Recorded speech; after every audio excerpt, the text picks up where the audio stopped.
నమస్కారం అండి. SB news 9550కి స్వాగతం సుస్వాగతం. ఏ రోజు వార్త ఆ రోజు మనకు అప్డేట్ కావాలంటే ఎస్బీ న్యూస్ 9550 ఛానల్ను మీరు సబ్స్క్రైబ్ చేసుకుంటే ప్రతిరోజు వార్త మీకు అప్డేట్గా ఉంటుంది.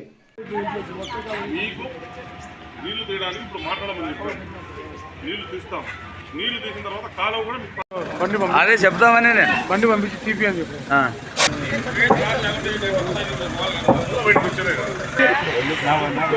కాంపౌండ్ నేనేదో చేయగలిగితే చెప్పగలుగుతాను.